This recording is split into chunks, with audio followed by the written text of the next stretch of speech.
Hello friends, हम लोग पहुंच गए हैं अपने इस सीरीज़ के आखिरी वीडियो में, जिसमें हम लोग बात कर रहे थे मल्टीपल चॉइस क्वेश्चंस की, यानी कि बहुविकल्पी प्रश्नों की। ठीक है।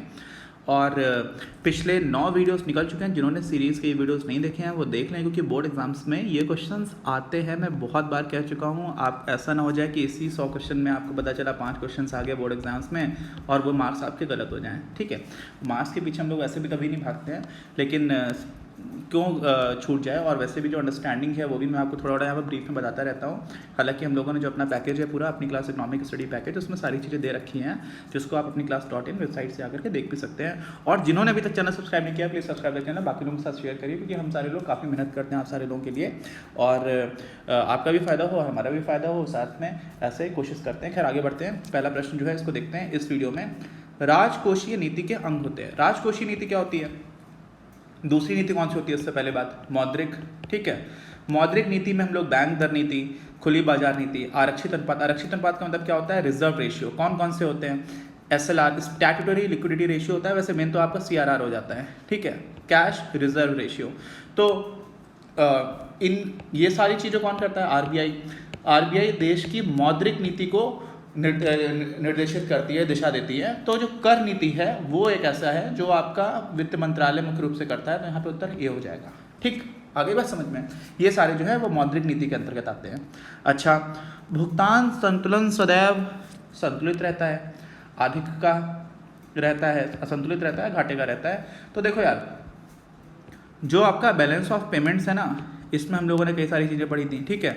करंट अकाउंट होता है आपका, चालू खाता, और आपका कैपिटल अकाउंट भी होता है इधर, है ना।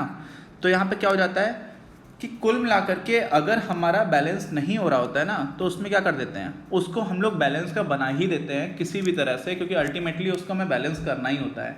तो यहाँ पर कुल मिला के क्या बात आ जाती है कि जो भी आपका बैलेंस ऑफ पेमेंट है वो हमेशा संतुलित ही रहेगा। इसका हम लोगों ने पूरा क्लासिफिकेशन पढ़ा था, मैं आपको दिखा भी देता हूँ अभी। देखिए, करंट में आपका मेनली क्या जाता है, आपका ट्रेड इन गुड्स आ जाता है। ठीक है। मेनली जो भी आपको हम लोग दृश्य वस्तुओं की बात करते हैं, और इसी में जब अदृश्य की बात करते हैं तो उसमें 2 चीज़ें आ जाते हैं। एक तो फैक्टर वाला आ जाता है, तो उसको बोलते हैं फैक्टर ट्रेड इन सर्विसेज, और दूसरा आपका नॉन फैक्टर आ जाता है। ये सारी बात हम लोगों ने काफ़ी डिटेल में की हुई थी, जिन्होंने वीडियोस देखे उनको पता याद आ रहा होगा। और यहाँ पर हम लोग मेनली क्या करते थे, कैपिटल में जो फॉरेन इन्वेस्टमेंट है मेनली उसकी बात होती है। ठीक है। और इसमें भी आपको पता है कि FDI या FII को हम लोग अलग अलग तरह से ट्रीट करते हैं। फिर इसमें एक्सटर्नल असिस्टेंट, यानी कि बाहरी जो सहायता, विदेशी सहायता भी बोलते हैं, वो आ जाती है। कॉमर्शियल बोरोइंग्स आ जाती है। तो ये सारी चीज़ें आपकी कैपिटल में आ जाते हैं। लेकिन जो बोरोइंग्स हैं वही क्या करा देती है, आपको बैलेंस करा देती है। तो ये हमेशा क्या रहता है, संतुलित रहता है। कुल मिला के बात ये है। जो भी मैंने कहानी बताई वो सारे लोगों को बोर्ड में वीडियोज़ में काफ़ी डिटेल में बता रखी है। अच्छा, अब समझिए, भुगतान संतुलन लेखा में जो विदेशी विनिमय लेन देन अन्य लेन देनों से प्रभावित नहीं होते।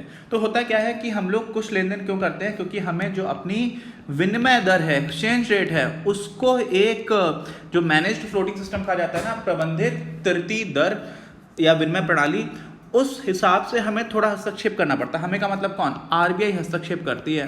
तो उस तरह के कुछ लेन देन होते हैं, लेकिन बहुत सारे लेन देन ऐसे होते हैं जो इन कारणों से नहीं होते। तो उनको हम लोग ऑटोनॉमस ट्रांजेक्शन्स कहते हैं। और ऑटोनॉमस की वास्तव में जो हिंदी है वो होनी चाहिए स्वायत्त। ठीक है। स्वायत्त संस्था है कोई, ऑटोनॉमस है ना, उसमें ज़्यादा हस्तक्षेप बाहर का नहीं है। लेकिन यहाँ पे वो नहीं दे रखा है, थोड़ा और ज़्यादा मजबूत शब्द दे रखा है स्वतंत्रता के नज़रिए से। तो स्वतंत्र लेन देन उसको हम लोगों ने बोल दिया। हालांकि स्वायत्त संस्था स्वायत्त लेन देन होना चाहिए, ट्रांजेक्शन्स हैं तो। ठीक है। तो ये बात यहाँ पर आपको समझ आ रही है कि इनको कोई आपको, भाई आप इंपोर्ट कर रहे हो, एक्सपोर्ट कर रहे हो, आयात और निर्यात हो रहा है, तो वो लेन देन होंगे ही होंगे। दूसरे लेन देन क्यों करने पड़ रहे हैं? क्योंकि आप विनिमय दर को थोड़ा सा प्रबंधन करना चाहते हो, उसका प्रबंध करना चाहते हो, मैनेज करना चाहते हो। तो वो वाले तो है नहीं है, जो वो वाले नहीं है, क्योंकि लिखा हुआ है ना, अन्य लेन देनों से प्रभावित नहीं होते, ये इंडिपेंडेंट है काइंड ऑफ। तो जो इंडिपेंडेंट उनको क्या बोल देंगे? स्वतंत्र, है ना। और वास्तव में ज्यादा अच्छा शब्द क्या होता है? स्वायत्त, यानी कि ऑटोनॉमस। आगे बात समझ में। अच्छा, अगला प्रश्न, विनिमय दर प्रबंधन प्रणाली के निम्नलिखित में से कौन कौन से रूप हैं? कौन कौन से हैं? स्थिर, बिल्कुल, ये पहले चला करती थी, अब तो इसको कोई फॉलो नहीं करता। स्थिर में क्या होता है? फिक्स्ड, है ना। बोल दिया कि भाई $1 जो है वो 50 रुपये के बराबर होगा, हमेशा यही रहेगा, तो ये फिक्स्ड हो गया। ऐसा भी हुआ करता था। तो वन ऑफ द सिस्टम्स ये भी हुआ करता था। आजकल ऐसे उसको कोई फॉलो नहीं करता है। दूसरा होता है लोचपूर्ण। लोचपूर्ण का मतलब क्या हो जाती है? फ्लेक्सिबल। समझ रहे हैं, जिसमें फ्लेक्सिबिलिटी है, तो जो फ्लेक्सिबल हो जाती है, इसमें आजकल मेनली इसी को फॉलो करते हैं, बट प्रबंधित होती है आजकल, है ना, मैनेज फ्लोट होता है। एग्जैक्टली ऐसा नहीं है कि जितने भी अप्स एंड डाउन्स हैं उनको आने तो थोड़ा सा एक बहुत ज़्यादा झटके ना लगे, मतलब बहुत ऊपर चले गया बहुत नीचे चले गई विनिमय दर, ऐसा ना हो। लेकिन फिर भी आप देखोगे तो ए और बी दोनों तो हो ही गए, तो उत्तर यहाँ पर हो जाएगा सी। इसी में आपको एक और चीज़ दे दी आती होकर, प्रबंधित, क्या लिखा होता है, प्रबंधित लोचपूर्ण, है ना, तो इसको हम लोग क्या बोलते हैं, मैनेज्ड फ्लोटिंग, ठीक है, विनिमय दर प्रणाली।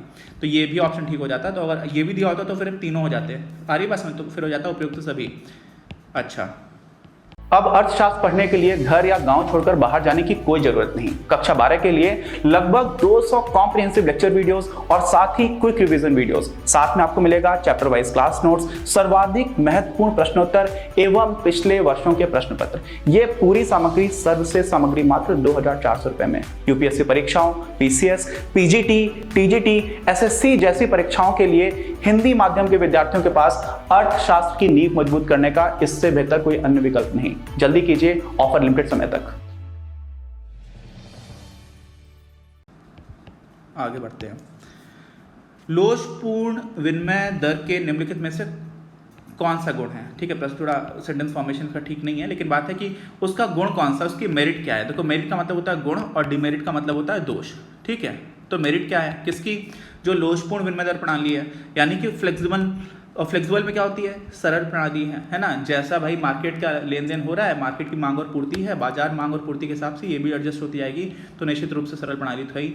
भुगतान संतुलन में सुधार, आपको भुगतान संतुलन में कोई भी आपका जो विदेशी मुद्रा कोष है उसमें हस्तक्षेप करने की आवश्यकता पड़ेगी नहीं पड़ेगी, क्यों, क्योंकि जैसा भी लेन देन हो रहा है उस हिसाब से अपने आप एडजस्ट होती जा रही है, तो यहाँ पर सुधार हो जाता है, यहाँ पर आपको एकदम से झटका देने की आवश्यकता नहीं होती। और सतत समायोजन होता है, सतत क्यों, क्योंकि लगातार मार्केट डिमांड और सप्लाई पर ही डिपेंड कर रहा है, तो अगर आपकी सप्लाई ये है, डिमांड ये है, तो यहाँ पर इक्विलिब्रियम हो जाएगा, सप्लाई बदल गई तो तुरंत ही शिफ्ट हो गया, तो क्या हो जाता है, इसमें सतत समायोजन हो जाता है, यानी कि एकदम झटके में आपको, जैसे कि 1991 की क्राइसिस के बाद भारत को अपनी करेंसी का डिवैल्यूएशन करना पड़ा था, क्यों, क्योंकि उस टाइम पर काइंड ऑफ फिक्स्ड रेजिम चलती थी, स्थिर, तो वहां पे डिवैल्यूएशन बोलते हैं, यहाँ पर डिप्रिसिएशन होता है, डिप्रिसिएशन स्वतः होता रहता है सतत रूप से, डिवैल्यूएशन आप करते हो जानबूझ करके, तो इसको हिंदी में बोला करते हैं अवमूल्यन, ठीक है।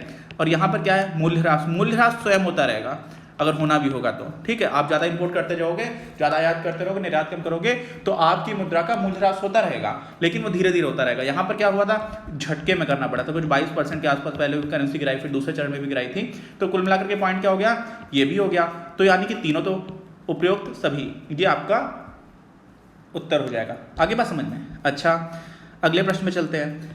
लोचपूर्ण विनिमय दर प्रणाली के निम्नलिखित में से कौन से दोष हैं, अब दोष की बात कर ली गई, डिमेरिट की बात कर ली गई, तो देखो सट्टेबाजी को बढ़ावा, सट्टेबाजी को बढ़ावा क्यों भाई, अगर मान लीजिए बोल दिया गया कि $1 है वो 50 रुपए का ही रहेगा, तो क्या इसमें सट्टा लगाओगे, सबको मालूम यही रहेगा, सरकार जैसे भी तैसे कुछ भी करेगी, विदेशी मुद्रा कोष को यूटिलाइज करेगी और कुल मिलाकर के यही रेट रखेगी, तो कोई ये सोचेगा नहीं कि भाई डॉलर महंगा हो जाएगा या रुपए महंगा हो जाएगा, ठीक है, कोई नहीं सोचेगा। लेकिन जब आप मार्केट फोर्सेस की बात करोगे तो एक तरह से सट्टेबाजी थोड़ा सा ज़्यादा एक हार्श वर्ड है हिंदी में, इसी को थोड़ा बेहतर जो है ना, देखो एक होता है गैम्बलिंग, गैम्बलिंग को भी सट्टेबाजी बोल सकते हो आप, जुआ का खेलना, ठीक है। एक होता है स्पेकुलेशन, स्पेकुलेशन में क्या होता है, आप थोड़ी सी कैलकुलेशन करते हो, थोड़ी संभावनाओं को देखते हो, है ना, तो स्पेकुलेशन उतना नकारात्मक शब्द नहीं है, इंग्लिश में इसको स्पेकुलेशन बोला जाता है, लेकिन हिंदी में एकदम सट्टेबाजी सुन के लगता है कि अरे ये तो बहुत ही गंदी चीज़ है, तो उतनी गंदी चीज़ नहीं भी, स्पेकुलेशन के भी अपने फ़ायदे होते हैं इंटरनेशनल एक्सचेंज मार्केट्स में।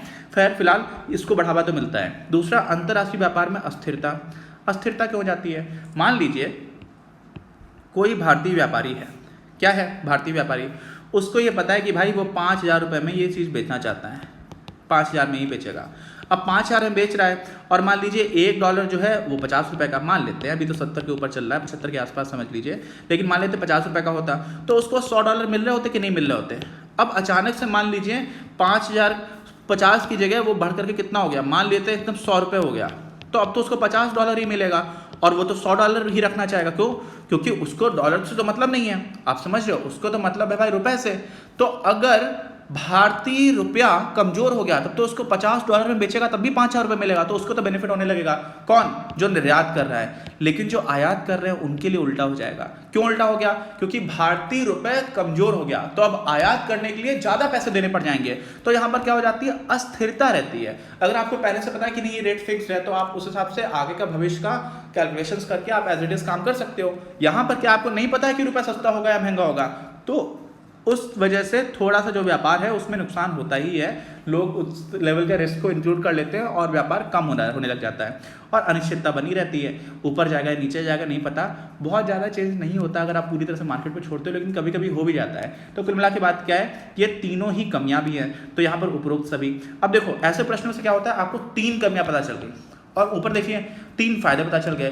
तो अगर यही प्रश्न आपका 4 नंबर में आ जाए कि लोचपूर्ण विनिमय दर प्रणाली के गुण और दोष पर चर्चा कीजिए, और आपने अगर ये दोनों प्रश्न ठीक से देखे होते तो 4 नंबर का प्रश्न भी आपका निकल जाता। आ रही बात समझ में? तो इसीलिए सारी चीजें देखो कॉन्सेप्चुअल लेवल पर और अंडरस्टैंडिंग लेवल पर कनेक्टेड हैं। ऐसा थोड़ी है कि यार 1 नंबर वाला जो प्रश्न है उसको 4 नंबर में कभी आ ही नहीं सकता, आ जाता है। ये दोनों मिलाकर के 4 नंबर में पूछा जा सकता है और आपका सब्जेक्टिव हो जाएगा, आपको लिख कर के आना होगा, है ना। तो ये सारी चीजें भी थोड़ा थोड़ा सीखते चलिए।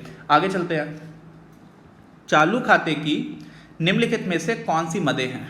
ठीक है, अब कहाँ का चालू खाता? तो बजट वाले की बात नहीं हो रही है, आपको इस चैप्टर में समझ में ही आ रहा होगा। एक तरह से इसकी बात हो रही है जो भी हमारा क्या है, बैलेंस ऑफ पेमेंट्स है, भुगतान संतुलन, तो उसमें दृश्य मदों का आयात बिल्कुल है, दृश्य मदों का निर्यात, आयात निर्यात दोनों की बात की जाती है ना।